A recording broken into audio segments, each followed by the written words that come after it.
Y estamos terminando justamente este mes de junio, el cual adoptamos como el mes de la familia, con este tema. Y este título es una afirmación.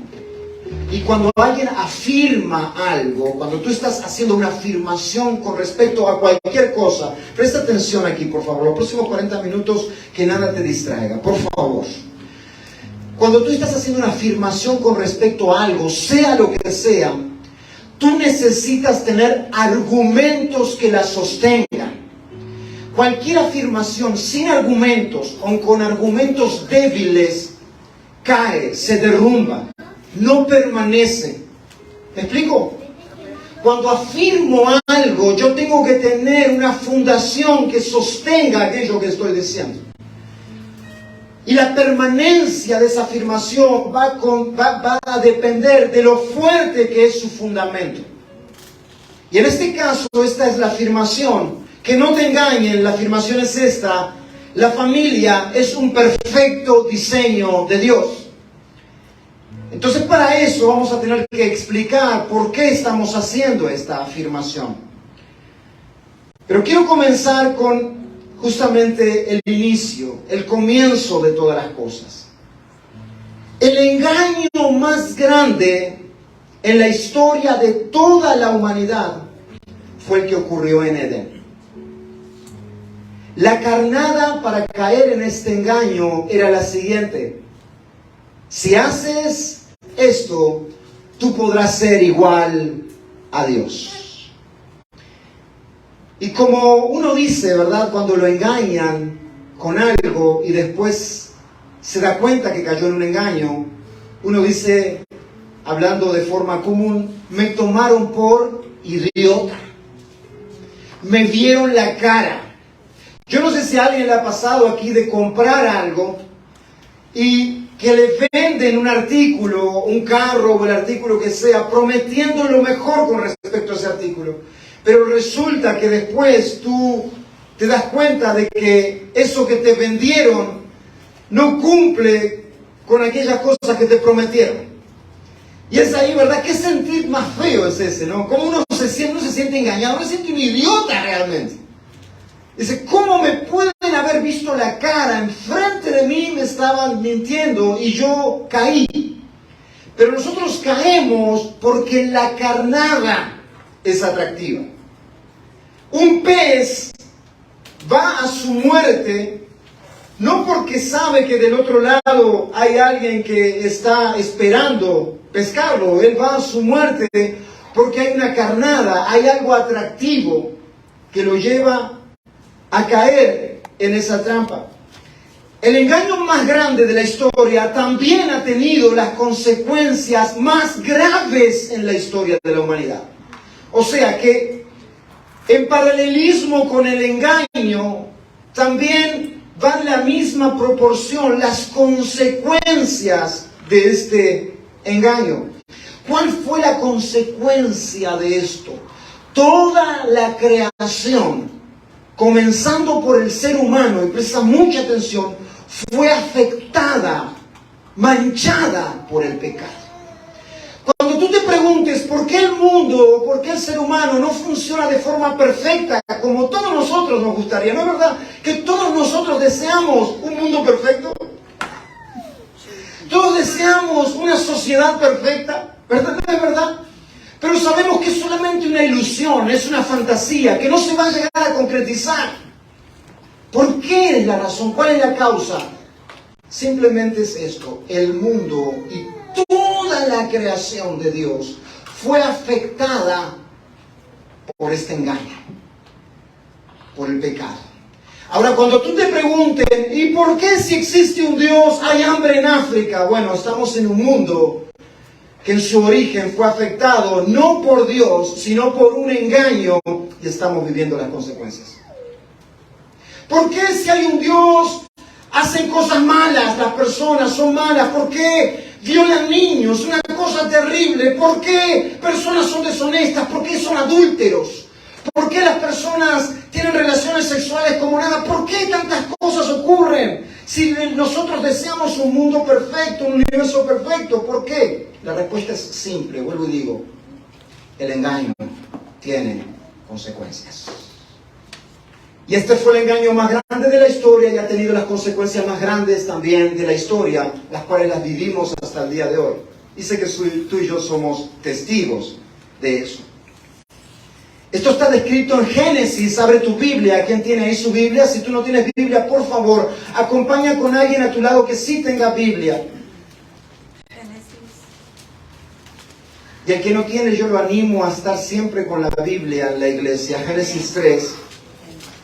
Porque yo quiero que tú salgas de aquí y que no salgas diciendo el pastor dijo, que tú salgas diciendo la Biblia dice. Amén. Dios dice. Amén. Génesis 3 dice, pero la serpiente era astuta como todos los animales del campo que Jehová Dios había hecho. Y esta serpiente le dijo a la mujer, ¿con qué Dios ha dicho, no comáis de todo árbol del huerto? ¿Eso dijo Dios al principio? ¿Quiénes saben? ¿Dijo eso Dios? Dijo Dios, pueden comer de todo. Pero dice la serpiente, con que Dios dijo, no comas de ningún árbol del huerto. Y la mujer respondió a la serpiente, muy bien le respondió, del fruto de los árboles del huerto sí podemos comer, pero del fruto del árbol que está en el medio del huerto, dijo Dios, que no comeremos de él, ni tocaréis. ¿Para qué? Para que no muráis. Y entonces la serpiente le dijo a la mujer, Dios no sabe lo que está hablando. Él no sabe lo que está diciendo. No vas a morir, no moriréis, sino que sabe Dios que el día que comas de él serán abiertos vuestros ojos y seréis como Dios, sabiendo el bien y sabiendo el mal. El engaño viene disfrazado de algo hermoso y promete algo más beneficioso de lo que ya tenemos. Presta mucha atención. Tenía el beneficio de todo lo que Dios había creado, a excepción de una pequeña cosa. Y no vamos a entrar en detalles si era un árbol de manzana, de pera, o si era un árbol en sí. En sí era la actitud, era de eso no lo hagas. Puedes hacer todo, mas eso no lo hagas. Y aquí viene el hecho, le dicen, ¿saben qué? No es verdad que no vas a morir. Dios sabe que si tú comes del árbol, vas a tener un beneficio mayor y por eso Dios no quiere que tú comas del árbol. El día que comas de eso, el día que hagas eso que Dios dijo que no hagas, vas a ser como Dios. Vas a ser como Dios, ya no vas a necesitar de Dios y vas a conocer, saber el bien y el mal.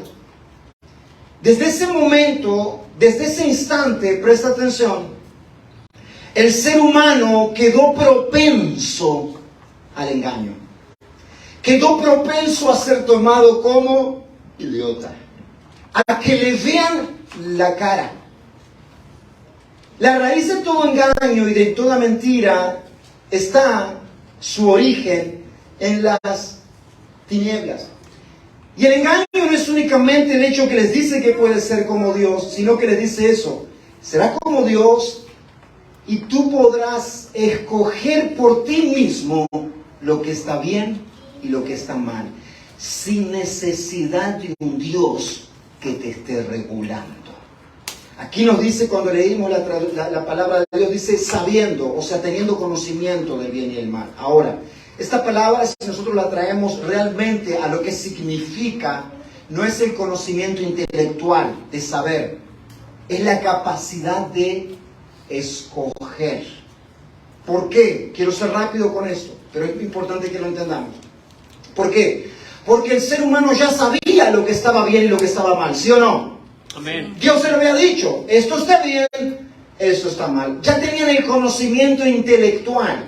Lo que ocurrió a partir de ese momento es que ya el ser humano por sí mismo determina, de acuerdo a su entender y lo que él quiere, qué está bien y qué está mal, de acuerdo a él, sin la necesidad de un Dios. ¿Vamos entendiendo? Amén. ¿Sí? Ese era el asunto. ¿Sabe qué? Ustedes van a poder decidir por ustedes lo que está bien y está mal y no van a necesitar de un Dios que los regule. Y es más, lo que Dios les prohíbe como algo que está mal es mejor de lo que ustedes tienen ahora. Entonces, si pueden escoger en cada cosa algo mejor de lo que Dios ya les dio, van a estar mejor en todo. Ahora, ¿fue eso verdad? No. Fue un engaño. Fue el engaño más grande de la historia. Hoy en día continúa repitiéndose la misma situación. Vez tras vez al ser humano, por más conocimiento intelectual que tenga, por más conocimiento de diferentes ámbitos que haya, lo continúan tomando por idiota. Nos continúa engañando. Y esto es el propósito del enemigo. Él toma la verdad de Dios, porque Él no puede crear nada por sí mismo, no puede inventar nada. Él toma lo que Dios creó y lo distorsiona. Vamos a entender, esto es importantísimo. Amén. Satanás tiene poder, pero él no tiene poder creativo. ¿Qué quiere decir? Él no puede tomar algo de la nada y hacer algo, mas Dios sí. Pero él toma de lo de Dios y lo distorsiona, no para bendición, sino para destrucción. Y hoy en día continúa repitiéndose la misma historia. Hoy en día, aunque tú naces varón, eso no te define. Aunque tú naces mujer y tu genética, tu composición física, toda tu estructura psicológica, biológica, cromosómica, todo grita: eres mujer. Dice, no importa. No importa lo que tú eres, tú puedes definirte a ti mismo. Como tú te percibes a ti mismo, eso es lo que tú eres. Ahora, esto podrá sonar algo ridículo, pero es lo que hoy la gran mayoría aprueba, defiende, y en este mes se promulga. No importa. Y en base a eso, como tú te percibes, tú puedes hacer todos los cambios en tu cuerpo para ser realmente quien tú eres, de acuerdo a tu propia decisión. Tenemos casos que son para tomarlos como muy lamentables. O sea, hay personas inclusive hoy que se perciben que no son seres humanos, son animales. No quiero entrar en detalles. Está la persona, está el hombre por Europa que se percibe a sí mismo como una cabra. No lo sé si lo han visto. Búsquenlo, no voy a pasarles los datos. Si los necesitan, después yo se los paso. Hay otro que se percibe a sí mismo como un gato. Y estuvo en la corte de aquí de Estados Unidos y fue porque tuvo un problema de violencia doméstica, y cuando fue a corte y comenzó a ser interrogado, él lo único que hacía era maullar. No habló. No, sé que nos reímos, pero es la verdad. O sea, es cierto. No hay invento.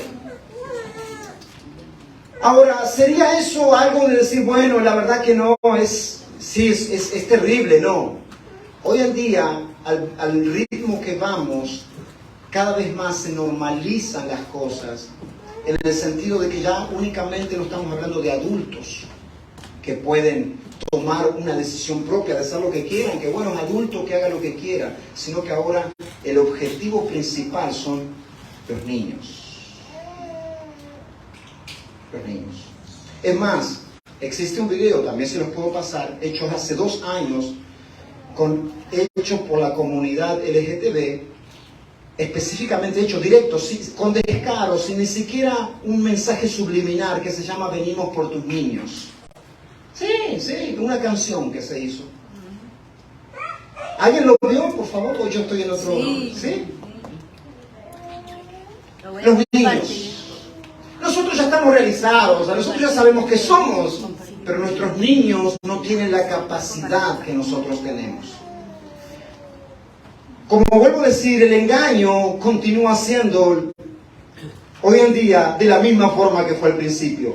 Cosas totalmente impensables pero que el ser humano, como es propenso al engaño, las adopta. Todo engaño es una distorsión de la verdad de Dios y tiene sus consecuencias. Todo engaño es una distorsión de la verdad de Dios y cuando se adopta tiene sus consecuencias. Dios tiene algo que decir con respecto a qué es el ser humano, pero sobre todo lo que vamos a tratar hoy con respecto al matrimonio, a la familia. ¿Qué es lo que Dios tiene que decir con respecto al ser humano y con respecto al matrimonio, a la familia? Vamos a verlo en la palabra y vamos al mismo tiempo, muy rápido, a comparar, a ver qué fundamento tenemos de acuerdo a lo que Dios establece. Y de una forma muy rápida también ver qué fundamento tenemos por el otro lado para poder llegar nosotros a nuestras propias conclusiones. ¿No es verdad? ¿Sí? Nuevamente en Génesis capítulo 1, versículo 27, dice así. Y creó Dios al hombre. ¿Cómo lo creó? En este caso no es hombre masculino, no es varón, es ser humano. Creó Dios al ser humano. ¿Cómo? A su imagen de Dios. A su imagen lo creó. A imagen de Dios, varón y hembra los creó. Y los bendijo Dios y les dijo, fructificad, multiplicaos y llenad la tierra, soyugadla y señoread. Los creó varón y hembra. Esto está dicho por la boca de Dios. Si nosotros leemos aquí en la Escritura y decimos, bueno, esto es lo que dice Dios, y sin importar nada, yo tengo que creerlo. Si estuviera así de esta manera únicamente, y uno dice, ¿sabe qué? Esto es lo que dice Dios, mas no importa nada de lo demás. Si eso acompaña la razón, si acompaña, si veo algo que lo apoya o no, no importa, tengo que creerlo. Mas no es así. Si yo dejo de lado esto que aquí el Señor, digo, bueno, ¿saben qué? Hagamos de cuenta que Dios no dijo esto. ¿Qué entonces yo puedo buscar en el ser humano para darme cuenta de que esto es verdad? Bueno, yo creo que no necesitamos ser muy inteligentes para darnos cuenta de eso. Hombre y mujer son completamente diferentes físicamente. Y no hay un intermedio entre hombre y mujer con tantas diferencias. ¿Sí o no? ¿Sí o no? Son completamente diferentes, gracias a Dios. Es más, no únicamente completamente diferentes físicamente, sino que también en su contextura física muscular, ¿verdad? Es algo evidente que generalmente la mayoría de los hombres tienen más fuerza física que las mujeres. Digo la mayoría porque hay excepciones. ¿Es así o no? Es así. Dios los creó de esa manera, con esa diferencia. Son diferentes psicológicamente. Hombre y mujer piensan diferente, ¿sí o no? Sí. Si no, pregúntale a la esposa. O al esposo. Son diferentes psicológicamente, son diferentes ahora en cosas que no podemos ver nosotros, como es el diseño biológico. Cromosómicamente somos diferentes. XX y XY. Genéticamente somos diferentes. Emocionalmente somos diferentes. ¿Qué estoy queriendo decir con esto? Así no sepamos esta verdad que Dios está diciendo. Viendo en la evidencia física, la realidad, los hechos, puedo llegar a esta conclusión de que son varón y hembra. ¿Es así o no es así? Es así. Entonces, cuando Dios dice que varón y hembra los creó, no simplemente está diciendo Dios, ¿saben qué? Los creé varón y hembra. ¿Se siente varón o se siente hembra? Haga lo que usted quiera. No, dice, los creó varón y hembra, pero al mismo tiempo tiene un soporte tan contundente en todo lo que hay, en diferencia de uno al otro, que no hay manera de negar que esto que se está diciendo es una verdad. ¿Me voy explicando bien? Sí. O sea, yo sí quiero tener un soporte más contundente, un fundamento más fuerte que eso para decir, ¿sabes qué? No, yo creo que no los creo varón y hembra. No lo hay. Salvo el que yo me siento diferente. Ahora, que yo me sienta o me perciba de una cosa, ¿es lo suficientemente fuerte para derrumbar todo un argumento que grita lo contrario? Pregunto. ¿Es suficiente? Un sentimiento, una autopercepción, ¿es suficiente para derrumbar argumentos que Dios establece, pero que van acompañados con hechos, con evidencias? ¿Lo es o no lo es? No lo es. No lo es. No lo es. No lo es. Hermano, ¿sabe qué es lo que ha pasado con la iglesia? La iglesia está encontrada en el punto que se encuentra porque en muchas ocasiones hemos decidido evitar temas para no crear. El error más grande de la iglesia ha sido ese. El más grande de la iglesia. Nosotros debemos de ser los más instruidos en las verdades de Dios. La iglesia dice que es la columna y el baluarte de la verdad. Amén. Cuando hay algo que está siendo promovido, tenemos que traerlo a la verdad de Dios. Amén. Y verlo de acuerdo a la lógica, a la razón, a la biología. ¿Qué hechos hay para afirmarme lo que tú me estás diciendo? Ese es el punto. Mas nosotros muchas veces, no creemos divisiones, discordia, dejen que sea como sea. No, cada uno tiene el derecho y la libertad de hacer lo que sea. Mas la iglesia tiene la obligación de presentar la verdad a su pueblo. Amén. Si como pastores nosotros no presentamos la verdad en nuestra congregación, estamos en falta delante de Dios y no estamos equipando la congregación para estos tiempos. Van como ovejas al matadero, a ser engañados como en gran parte el ser humano ha sido siempre engañado. O sea, vuelvo a repetir, cuando Dios dice varón y hembra los he creado, no es porque a Dios se le antojó decir, ¿saben qué?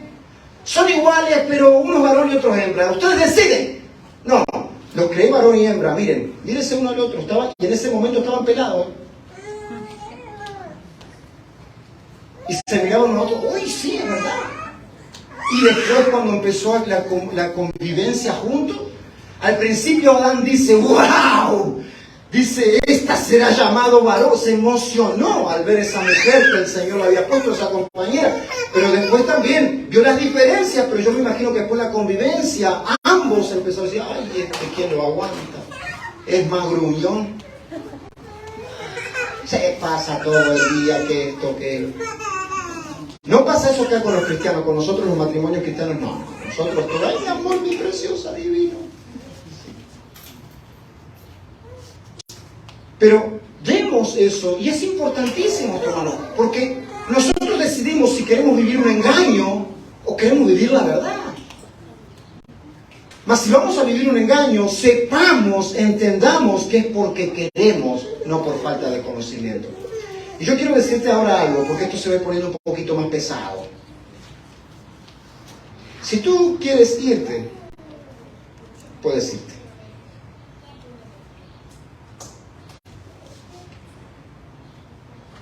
Porque la palabra dice que, bueno, el que no sabe será tomado de una manera, mas el que sabe y no hace será tomado de otra.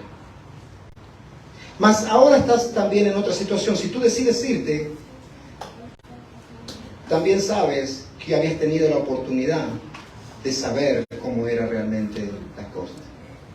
Entonces, en ambas situaciones estás en problemas. Porque aquí se va a empezar a poner un poco más denso, un poquito más pesada la cosa. Lo que Dios está diciendo está respaldado por la lógica, la biología, la ciencia, la práctica, lo natural, y podríamos seguir contando. Tiene un respaldo infinito cuando Dios dice varón y hembra los creó. Por otro lado, cuando tenemos y planteamos la otra cara de la moneda, que no es de esa forma, porque quiero explicarles algo, por si si no lo saben todavía, tal vez lo más seguro ya lo sepan. La ideología de género es lo siguiente, que tu sexo biológico no determina si tú eres hombre o mujer, es como tú te percibas. ¿Qué promueve? Que el sexo, como nosotros conocemos, hombre y mujer, la ideología de género, promueve o promulga que es una construcción social. Que nosotros, el ser humano en sociedad, fue el que estableció por una construcción social, tú eres hombre y yo soy mujer, pero que en realidad cada uno puede escoger lo que es. Por eso tú en Facebook te encuentras 54 géneros diferentes para escoger. O sea, que si tú no te identificas como hombre o como mujer, tienes 52 géneros más que tú puedes escoger. Puedes ir a Facebook, ahora no, después, y chequear. En algunas páginas de Google ya hay 121 géneros. O sea que si los 54 tú dices, yo no me identifico con ninguno de estos, bueno, tenés 50 más, 50 y tanto más para ver si con alguno de esos te identificas. ¿Qué estamos hablando? Estos son todos hechos, son facts, cosas que nosotros podemos comprobar, son una realidad, no estamos aquí inventando absolutamente nada. Pero la realidad es esta, hay algunas cosas que podemos escoger. Tú puedes escoger qué vas a comer cuando salgas de aquí. Tú puedes escoger si mañana vas a trabajar o no. Tú puedes escoger muchas cosas. Pero hay algunas otras que nos son impuestas sin preguntarnos a nosotros nada. ¿Quiénes de los que está aquí le hubiese gustado haber nacido con ojos azules? Sin embargo, ¿qué pasó? Yo voy ahí a la tienda, me los pongo verde. Perfecto. Pero es mejor tenerlos naturales, ¿no es verdad? ¿A quién le hubiese gustado en lugar de nacer allá, aquí en el país nuestro? Aquí, en América. Sin embargo, no fue así. Hay cosas que nosotros no escogemos, que ya vienen impuestas sin nuestra opinión. Dios dice varón, este es varón. Dios dice hembra, esta es hembra. Cuando nace de esa manera. El resto ya es invento. Causa del engaño, del pecado. Segundo, con el respaldo de la identidad de género dada por Dios, varón y hembra, con esto Dios crea algo llamado matrimonio, familia. Vamos siguiendo la secuencia, porque Dios es un Dios de orden. Dios no es de Dios de pilfarro, de me parece esto, de que si sale, sale. No. Dios es un Dios de orden. Amén. Dios es un Dios lógico, racional. Él da a entender al ser humano las razones de las cosas, aquellas que son necesarias, las que no quedan para el Señor.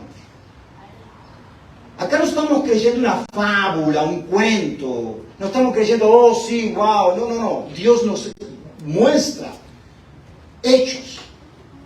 Con el respaldo de la identidad de género dada por Dios, varón y hembra, y con toda la evidencia, en segundo lugar, Dios crea el matrimonio, crea la familia.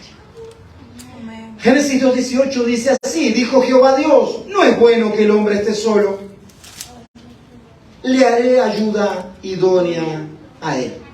Dios mira al hombre y dice, solito así solo de esta manera no va a llegar muy lejos. Voy a tener que hacer algo para él. Voy a hacer ayuda idónea para él.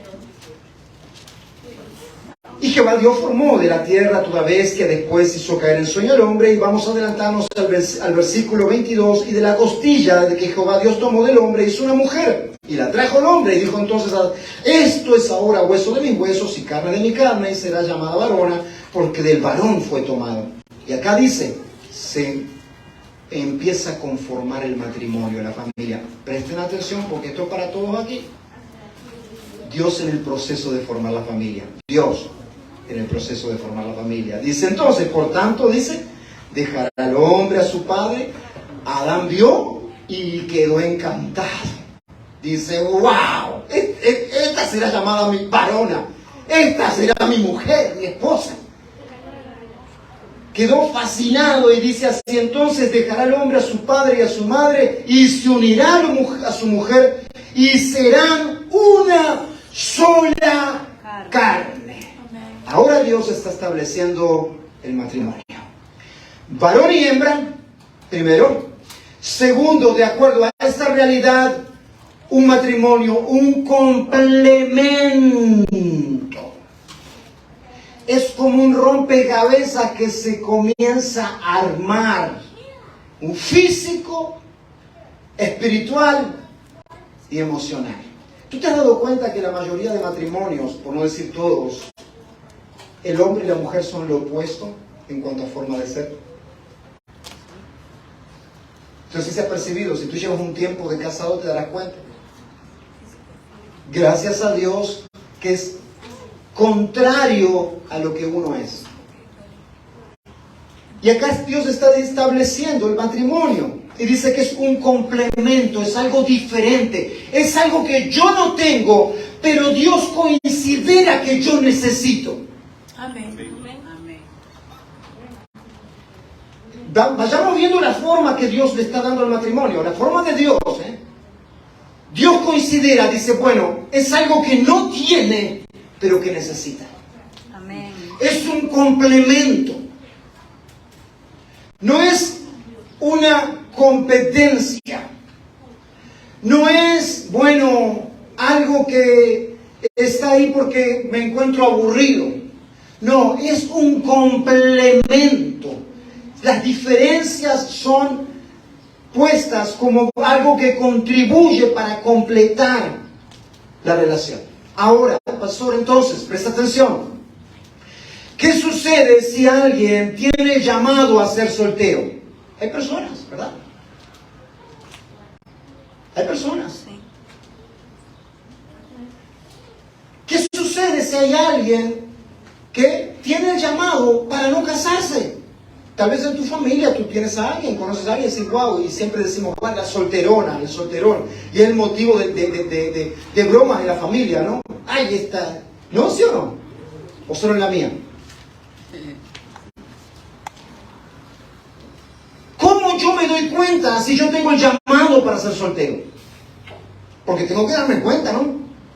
¿Cómo yo percibo entonces que tengo el llamado para ser soltero y no tengo el llamado para casarme? Simple, fácil. Porque Dios no complica la cosa, Dios facilita. Así de esta manera dice, pero si carecen de dominio propio, cásense, que mejor es casarse que estarse quemando. Si carecen de el don de abstinencia sexual, 1 Corintios 7:9, cásense. O sea que la manera en la cual yo me doy cuenta de que no fui diseñado para vivir en soltería, presta atención. ¿Cómo tú te das cuenta si no tienes el llamado a ser soltero? Porque tú tienes necesidad de intimidad sexual. El que tiene llamado a la soltería tiene abstinencia, es un don de abstinencia, el don del dominio propio. Esa persona es la que tiene el llamado para estar soltero. No tiene necesidad de intimidad sexual. ¿Me estoy explicando bien? Ahora, ¿cómo me doy cuenta si yo tengo llamado a ser soltero? Aquí te lo dice el Señor, fácil. Si tú no puedes contenerte sexualmente y tienes que andar ahí, tú tienes el llamado para estar casado. Tú tienes el llamado para estar casada. Mas no por eso vas a estar corriendo de flor en flor, de lado en lado, para ver cuál es. No. Ve al Señor. Ora a Dios que ponga a ese hombre y esa mujer que te va a cooperar para seguir buscando de Dios y no ser de tropiezo. Amén. Amén. Ese hombre que te va a estar animando a buscar de Dios. Amén. A leer la Biblia, a congregarte. Porque hay muchas que se ponen, ¿verdad?, en el hecho de decir, bueno, como no tengo el llamado para la soltería, agarro lo que sea. No. ¿Quiere indicaciones simples? Busque hombre, busque mujer que lo empuje a buscar de Cristo. Amén. Si lo lleva o la lleva lejos de Cristo, ese no es el hombre, esa no es la mujer. Amén. Fácil. Porque a veces la compra, ay, dame una señal, Señor, dame una señal, una luz que vea, dejate de bobada. No, en serio. A veces nos creemos tan espirituales que parecemos payasos. Simple. ¿Esta persona me ayuda para acercarme a Dios o no? No, entonces descartado, fuera. Easy. ¿Qué es el matrimonio? Presta atención. ¿Qué es el matrimonio? De acuerdo a lo que entendemos muchos, hoy nosotros, esto es un comentario mío, es la decisión que tomamos delante de un juez o delante de un pastor para compartir sus vidas dos personas que se aman. Mira aquí, presta atención. Yo anoté este comentario, alértenme de la hora porque hoy vamos a tener unos minutitos más, pero... 36. ¿Entendés? Este comentario, presta atención porque esto es chistoso. Este comentario yo lo anoté antes de buscar información. O sea, me hice un test a mí mismo, ¿verdad? O sea, yo, claro, tengo conocimiento de lo que dice Dios y todo, pero saber qué es lo que Dios si me dice qué es el matrimonio. Yo me puse espiritual, ¿verdad? Él dice, de acuerdo a lo que entendemos, muchos, es la decisión que tomamos delante de un juez, de un pastor, de compartir la vida juntos dos personas que se aman. Qué bonito, ¿no? Qué romántico. Ahora, decía yo aquí, si la identidad es dada por Dios, tiene por supuesto que ser en concordancia eso entre un hombre y una mujer. Vamos bien, ¿verdad? Hasta aquí no hay herejía, ¿sí o no? Ahora, cuando yo empecé a buscar un poco, yo tenía el entendimiento, sí, el matrimonio es un pacto, ¿verdad? Esas cosas así, igual, sí. Pero cuando me puse a buscar un poquito más, yo dije, wow.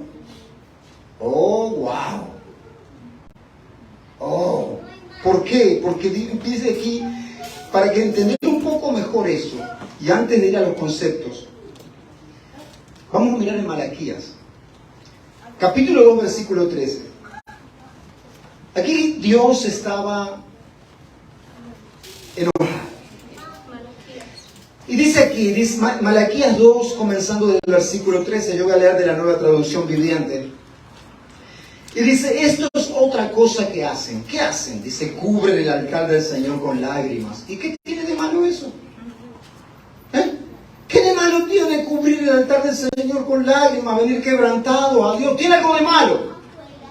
¿Tiene algo de malo? No. Cubren el altar del Señor con lágrimas, lloran y gimen, porque Él no presta atención a sus ofrendas ni las acepta con agrado. Lloran y gimen porque llevan sus ofrendas ante Dios y Dios no las ve con agrado. ¿Qué quiere decir todo esto? Dice así, claman porque el Señor no acepta mi adoración. Les diré por qué, dice. Les voy a decir por qué es que yo no acepto sus ofrendas. Le voy a decir por qué es que no acepto tu adoración. Y voy a decir por qué, aunque lloren, aunque griten, aunque clamen, aunque se giman, no va a ser aceptada su ofrenda, su adoración con agrado delante de mi presencia. Dice el Señor, dice que les diré, ¿quieren saber por qué? Dice el Señor, les voy a decir por qué. Porque el Señor fue testigo de los votos que tú y tu esposa hicieron cuando eran jóvenes. Esta palabra votos en la traducción Reina Valera está expresada como pacto.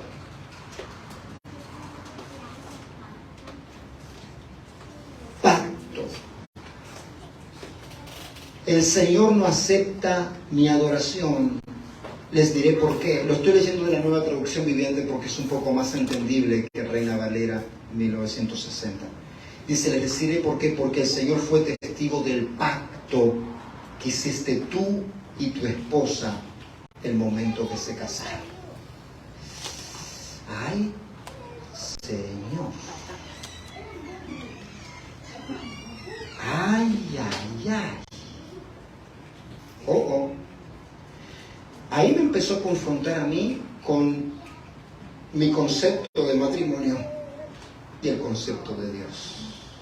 Para Dios, el matrimonio no es un compromiso, no es un contrato, es un pacto. Amén. Oh, yeah. Pacto. Yo sé que hoy casi no se escucha esa palabra. Dios es un Dios de pactos. Él no hace compromisos. Él no hace contratos. Dios es un Dios que hace pactos. Y el matrimonio, en el momento que es consumado, independientemente como nosotros lo veamos, Dios está siendo testigo y dice, ahí se está consumando un pacto y Él le pone el sello. Amén. Gloria a Dios. Yo te dije que se ponía un poquito más pesado.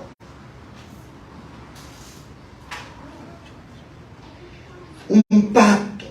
Ahora vamos a ver una diferencia entre contrato o convenio y pacto.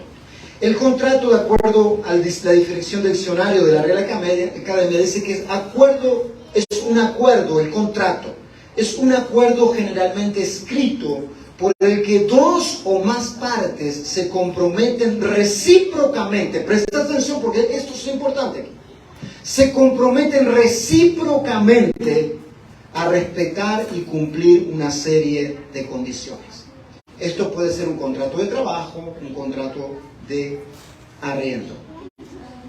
Esto es un contrato, un compromiso, un convenio. Ahora, vamos a cambiar a la palabra pacto, porque Dios descarta que el matrimonio es un contrato o un convenio entre mutuo acuerdo. No, ya lo estamos poniendo a un lado. Ahora la palabra pacto, y no voy a definirla desde el concepto bíblico, lo tomé también del diccionario para después ir al concepto bíblico. Dice así, pacto, pero ya sube un poquito el tono aquí.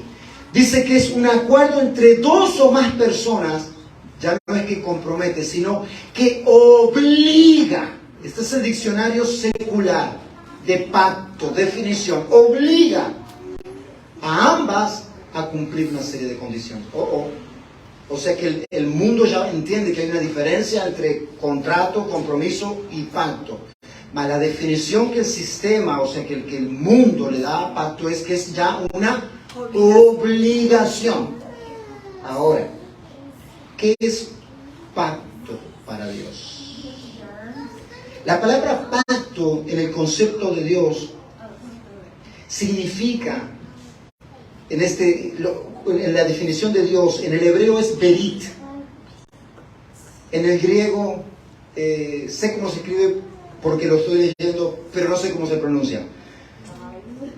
Pero está también en el griego. Dice así, significa primariamente el otorgamiento de propiedad mediante un testamento o por otros medios, una voluntad, un pacto, en este caso, diferencia de un contrato, es que en el contrato tenemos que tener algo en lo cual nosotros nos beneficiemos de esta parte, pero en el pacto es de un solo lado. Amén. ¿Qué quiere decir esto? Que cuando Dios pacta, Él no espera que nosotros pactemos con Él. Ay, ya. Cuando Dios hizo pacto con Adán, no le preguntó a Adán, Adán, ¿tú pactas conmigo? ¿Le dijo? Cuando Dios pactó con Noé y con la humanidad de que no iba a raer más la tierra, Él le preguntó a Noé, mira Noé, ¿tú también pactas conmigo de no hacer esto, de no hacer lo otro? No. Él pactó. Cuando en el Nuevo Testamento nosotros vemos en la institución de la Cena del Señor, dice Jesucristo, esta es la sangre del nuevo Pacto. pacto que hago yo con vosotros. Ahora, ¿los discípulos estaban pactando con Cristo? No. Él estaba pactando Amén. con ellos. Gloria a Dios. Presta atención. El pacto es de una sola parte. Para que nosotros entendamos en el matrimonio, el pacto lo hace Dios. Gloria a Dios. Yo sé que en el momento en que nosotros estamos haciendo los votos y pasita, amaré en salud y enfermedad, en tristeza y en pobreza, y decimos sí, sí, acepto. No, lo menos que estamos pensando es que Dios está haciendo un pacto en ese momento. Nosotros pensamos, ay, cuando nos vayamos de acá y vamos a tenernos una luna de miel y vamos a irnos aquí, ay, el momento. Y lo último que estamos pensando es que Dios está en ese momento esperando, diciendo, bueno, yo aquí voy a pactar, pongo un sello y un pacto acá. El matrimonio es un pacto de Dios entre un hombre y una mujer. Amén. No un pacto de hombres, es un pacto de Dios. Gloria a Dios. Dios instituye primero hombre y mujer y hace un pacto. Cuando este hombre y esta mujer se unen, son una sola carne y hay un pacto. Gloria Hay un a Dios. matrimonio que ha sido consumado. Amén, en el Señor. Esto es importantísimo entender la profundidad, porque inclusive nosotros, hasta yo mismo, a veces no entiendo la profundidad de eso. Vemos el matrimonio como un simple, vamos a decir, no es un simple, pero algo, una ceremonia, y bueno, en donde envuelve muchas cosas. Pero estamos viendo que no es el ser humano que pacta, no es el hombre, ni la mujer que pacta. Aunque hacen sus votos, por supuesto. Pero el pacto del matrimonio es de Dios. Amén. Es Dios el que sella. Dice, acá hay un pacto. Se consumó algo que tiene mi sello. Amén. Que está declarado en mi libro. Que está puesto en mi presencia. Es un pacto de Dios. El matrimonio es algo dado por Dios. Dios sella el pacto. Y si Dios sella el pacto y el matrimonio es un diseño de Dios, y hasta ahora vemos lo lógico que todo esto tiene, no hay nada que no concuerde. Si el matrimonio es un pacto dado por Dios, el único que puede romper este pacto, te dejo aquí, dilo. Si el matrimonio no es un pacto de hombres, es un pacto de Dios. Es algo que Dios estableció. El único que puede romper ese pacto, ¿quién es? Dios.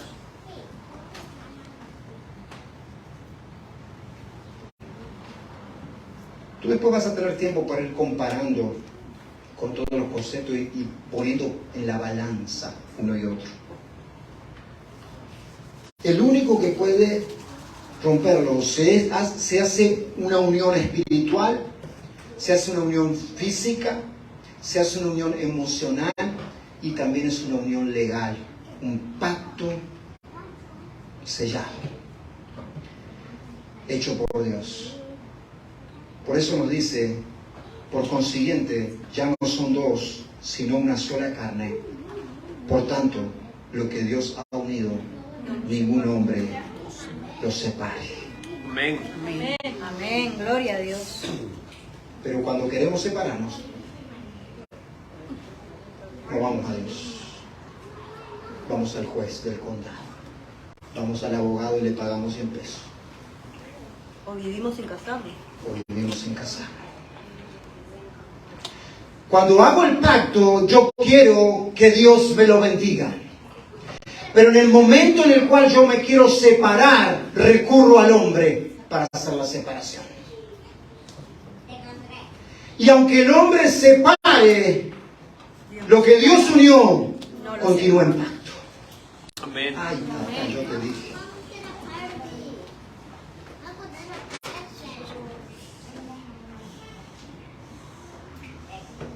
Ay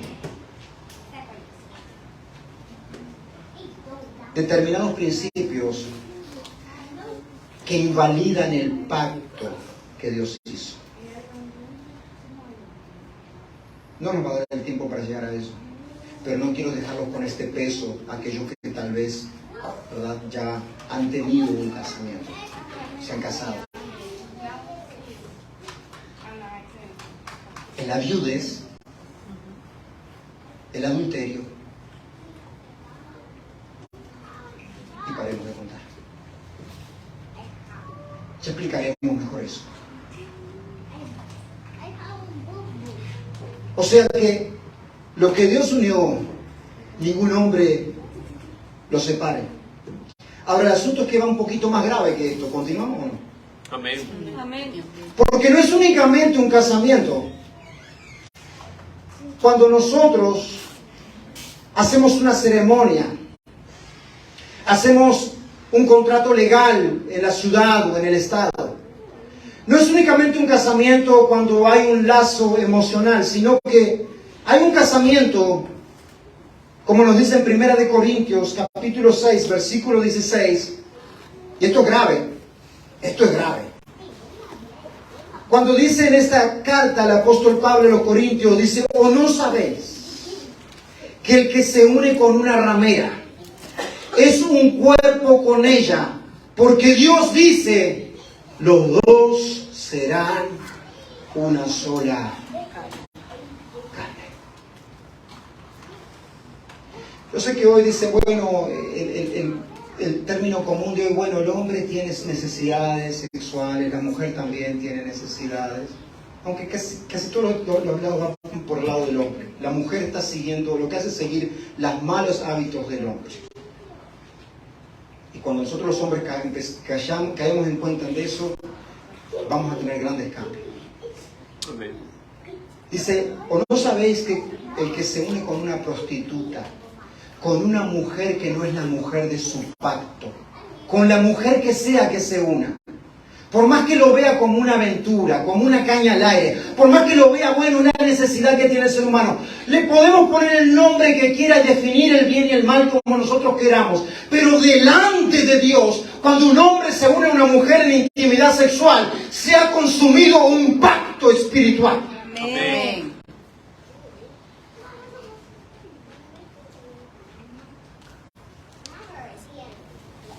Nosotros lo vemos de la forma que vemos y como vimos al principio, nosotros hoy definimos las cosas como queremos y así estamos.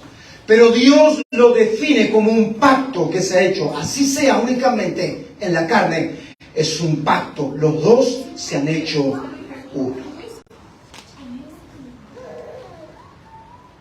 Por eso ten cuidado cuando digas, bueno, solamente me estoy sacando las ganas. Ten cuidado cuando digas, bueno, lo que pasa es que es lo que todo el mundo hace. Joven, ten cuidado en caer en estos engaños.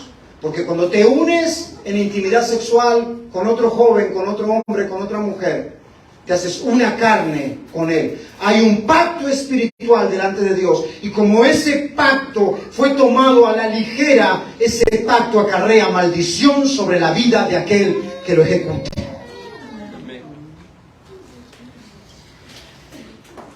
Porque estamos desafiando la autoridad de Dios. Y todo desafío a la autoridad de Dios tiene consecuencias. Aunque nosotros le llamemos como sea delante de Dios, es pecado y se consuma un pacto. Recordemos entonces que el mayor engaño que ha existido en la humanidad, que vimos en el principio, que fue en Edén, tuvo las peores consecuencias. El engaño de este tiempo con respecto a la identidad sexual, a lo que es hombre y a lo que es mujer. El engaño de este tiempo con respecto a lo que es una familia y a lo que es un matrimonio también ya está teniendo sus consecuencias en la sociedad. Solamente te hace falta prender un noticiero y ver. Tú cuando miras esas caravanas de inmigrantes como nosotros viniendo, nos da a ver en la condición de salud que se encuentra el mundo. Personas que mueren en el camino y mueren sus hijos. cuando vemos toda la violencia que ocurre, cuando vemos el desarme moral que hay. ¿Sabes qué es todo eso? Consecuencias de adoptar el engaño en lugar de adoptar la verdad de Dios. Acordémonos que tenemos algo por hacer. Que la familia es una institución hecha por Dios y que Dios solamente puede definirla.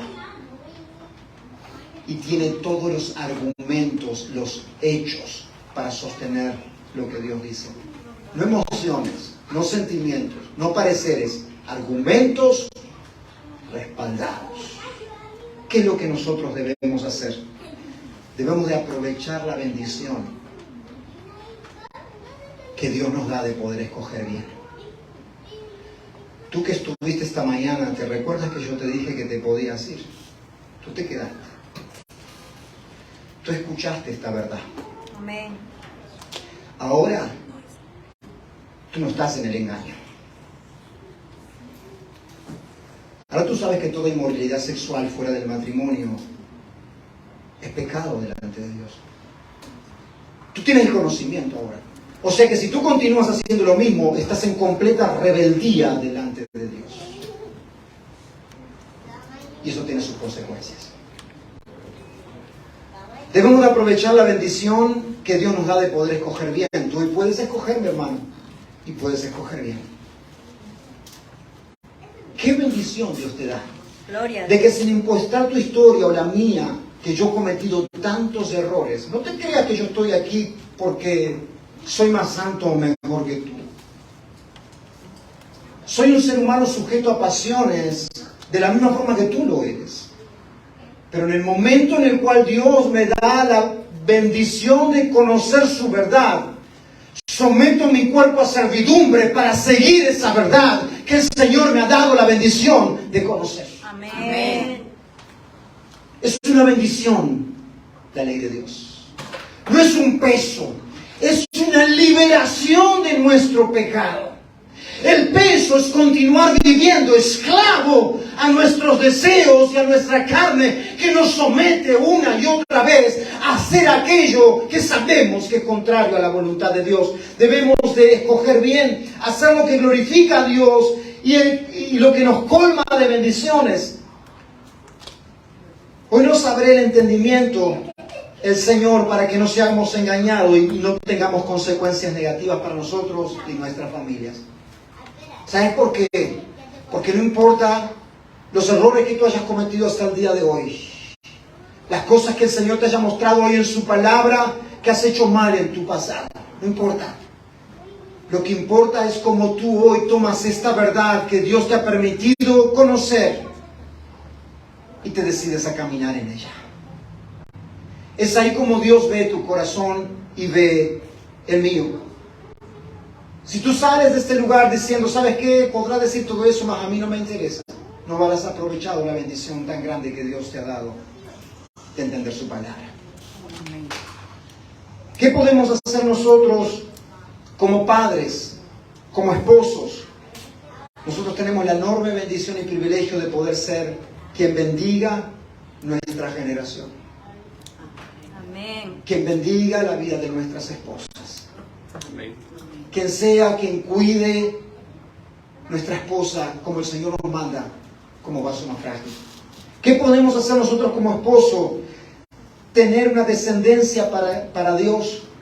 Que tu hombría no sea determinada por aquel que manda en la casa, que hace lo que Él dice. Que tu hombría no sea determinada porque tú tienes varias mujeres y eres tal vez aplaudido por muchos de tus amigos. Que tu hombría sea admirada por alguien que quiere en su hogar la bendición de Dios. Amén. Y sin importar su pasado, sin importar lo que dirán, se somete al Señor. Amén. Ahí está tu hombría. Gloria a Dios. Padre, esposo, Amén. madre, esposa, ¿qué tú puedes hacer? Tú tienes el tremendo privilegio de ser la mujer que Dios creó como corona para tu marido. Amén. La que le da honra a tu marido. La que hace que los que lo ven a tu marido lo alaben en las puertas del templo, como dicen en Proverbios, por causa de esa mujer virtuosa que le da. Sé tú esa mujer que es corona de su esposo, que es ejemplo en su hogar para con sus hijos, que es una Biblia que sus hijos pueden leer y aprender de ella. Amén. Que su hermosura no esté en su cuerpo, ni en sus curvas, ni en su atractivo físico, ni en lo que el mundo promueve, sino que su hermosura primariamente esté en que es una mujer que alaba al Señor y honra su nombre. Que es temerosa de Dios. ¿Qué podemos hacer? Instruir a nuestros hijos, enseñarles. La mejor vacuna que podemos darle a nuestros hijos en medio de todas estas falsas enseñanzas es en nuestros hogares, tomarlos desde pequeñitos e enseñarles: hijito, usted es un varón, Dios lo creó así, de esa manera. Mire, de una forma que entienda, de una forma fácil, simple, con la niña, tomar tiempo para ser nosotros quien formemos en ellos los argumentos, los hechos, para que en el día de mañana que quieran plantarle la mentira, les diga: ay no, pero esto hace más sentido que lo que me están diciendo ahí.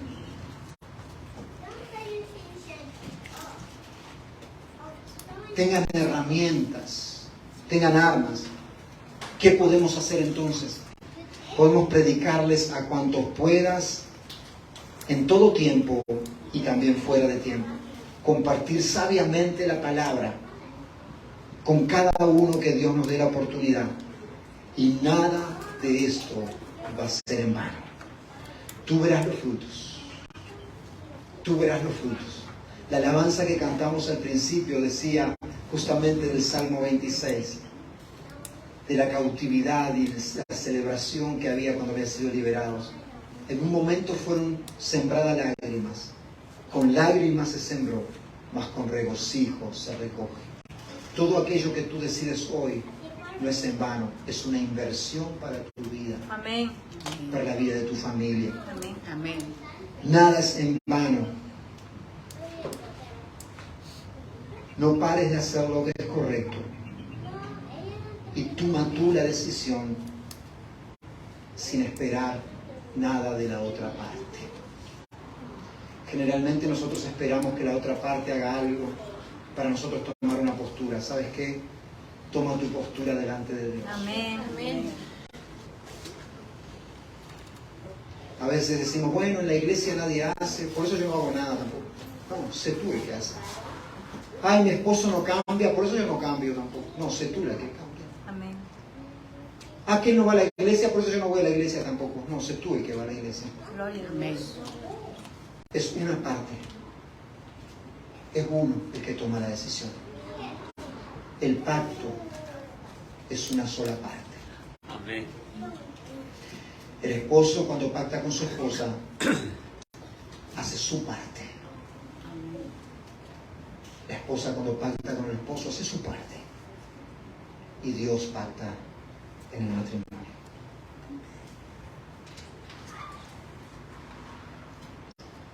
Cristo Jesús hizo un nuevo pacto. Porque tú tal vez dices: Solfay, esto es difícil, esto es complicado, esto es duro.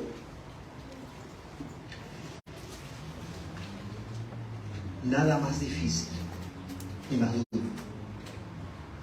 que la sangre de Cristo derramada para establecer así un nuevo pacto con el ser humano. Un pacto de sangre, una nueva alianza. Pero esa decisión de un pacto nuevo y eterno no tuvo las consecuencias que tuvo el engaño. Tuvo unas consecuencias de bendición, de gloria para Cristo, pero para toda la humanidad. Por eso nosotros estamos aquí. ¿Tú sabes por qué podemos estar aquí esta mañana y tu vida y la mía ha sido cambiada y puede ser cambiada? Por el pacto que hizo Cristo derramando su sangre. Sin pacto no estaríamos viviendo la bendición más grande de la historia de la humanidad, que el ser humano pueda reconciliarse con su Dios. Amén. Así como el mayor engaño ha tenido las peores consecuencias, el pacto más grande ha tenido también la mayor bendición. Padre, te damos gracias porque tú eres bueno.